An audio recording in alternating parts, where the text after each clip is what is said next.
अस्सलाम वालेकुम, मैं हूँ अली।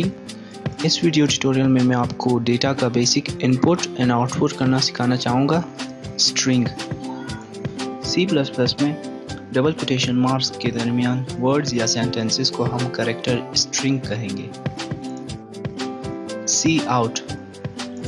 cout कमांड यूज़ करके हम कंसोल विंडो पर बहुत कुछ आउटपुट कर सकते हैं, जैसे कि स्ट्रिंग्स, नंबर्स या कोई भी कैरेक्टर। end_l कमांड के ज़रिए हम नया लाइन आउटपुट करते हैं। अब हम अपने लास्ट प्रोग्राम पे गौर करेंगे। ये स्टेटमेंट कंसोल विंडो पर वेलकम स्ट्रिंग प्रिंट करेगा। cout के बाद डबल लेस देन साइन को हम इंसर्जन ऑपरेटर कहेंगे। इंसर्जन ऑपरेटर के बाद जो भी आइटम होगा cout उसे प्रिंट करेगा। अब हम अपने स्ट्रिंग को चेंज करके देखते हैं। Ctrl F5।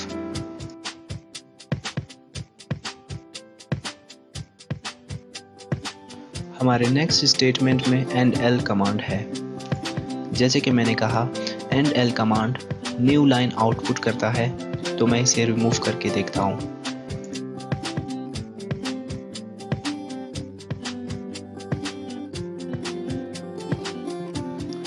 अंडू करने के लिए मैं Ctrl Z प्रेस करूँगा।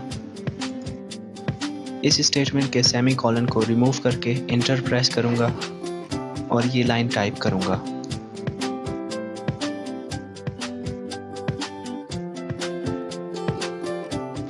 ये दो लाइन एक सिंगल स्टेटमेंट है। इस स्टेटमेंट में एट अ टाइम बहुत से आइटम आउटपुट हो रहे हैं, तो हम एक आइटम के बाद इंसर्शन ऑपरेटर ऐड करके दूसरा आइटम भी प्रिंट कर सकते हैं। वेरिएबल्स, हम जब डेटा इनपुट करते हैं तो वो वेरिएबल में स्टोर होता है। वेरिएबल को डिटेल में हम नेक्स्ट लेसन में पढ़ेंगे। cin कमांड यूज़ करके हम डेटा अपने प्रोग्राम में स्टोर करते हैं। नया प्रोग्राम स्टार्ट करते हैं। इस स्टेटमेंट में हम वेरिएबल बनाते हैं। ये स्टेटमेंट स्ट्रिंग आउटपुट करेगा, इंटर एनी नंबर। इस स्टेटमेंट में हमें एक वैल्यू इंटर करना पड़ेगा। जब हम इंटर करेंगे, cin इस वैल्यू को वेरिएबल में इनपुट करेगा। cin के लिए हमें दो ग्रेटर देन साइन यूज़ करना पड़ेगा। इस साइन को हम एक्सट्रैक्शन ऑपरेटर कहेंगे। एक्सट्रैक्शन ऑपरेटर के राइट साइड पे जो वेरिएबल होगा, cin उसे यूज़ करेगा वैल्यू स्टोर करने के लिए। नेक्स्ट स्टेटमेंट में एक स्ट्रिंग यू इंटर्ड हमारा वैल्यू और एक न्यू लाइन आउटपुट होगा। इस प्रोग्राम को कंपाइल करते हैं।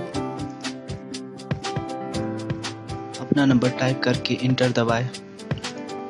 हमारा प्रोग्राम इस नंबर को वेरिएबल में स्टोर करेगा, फिर नेक्स्ट स्टेटमेंट में एक स्ट्रिंग के साथ प्रिंट करेगा।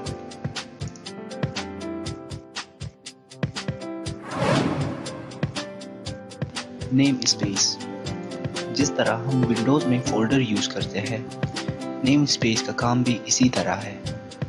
फोल्डर में हम सिमिलर फाइल डालते हैं ताकि हमारा फाइल ऑर्गेनाइज हो। इसी तरह सिमिलर कोड को नेम स्पेस में डालते हैं ताकि हमारा कोड ऑर्गेनाइज हो। हम अपने प्रोग्राम को देखें तो cout, cin एंड end_l के सामने std प्रीफिक्स है। ये std नेम स्पेस है। std के बाद दो कॉलन को हम स्कोप रेजोल्यूशन ऑपरेटर कहते हैं।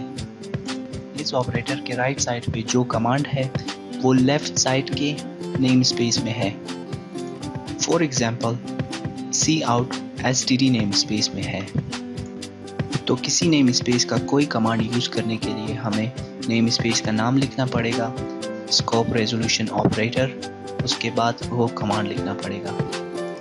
तो मैं प्रोग्राम के शुरू में ये स्टेटमेंट लिखूँगा। ये स्टेटमेंट हमारे प्रोग्राम को कहेगा कि इस नेम स्पेस के कमांड यूज़ होंगे। तो बाद में लाजमी नहीं है कि मैं नेम स्पेस लिखकर कमांड यूज़ करूँ। हम एक और तरीके से भी कमांड को बगैर नेम स्पेस लिखे यूज़ कर सकते हैं। तो मैं इस स्टेटमेंट को मिटाऊंगा और इसकी जगह लिखूंगा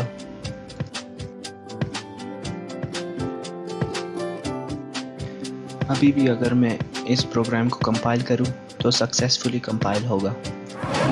तो आज के लिए इतना ही था। उम्मीद है कि आपको ये ट्यूटोरियल पसंद आया है। अगर आपको कोई चीज़ समझ नहीं आया तो कमेंट कीजिएगा। नेक्स्ट वीडियो में फिर मिलेंगे इंशाल्लाह। तब तक के लिए खुदा हाफिज़।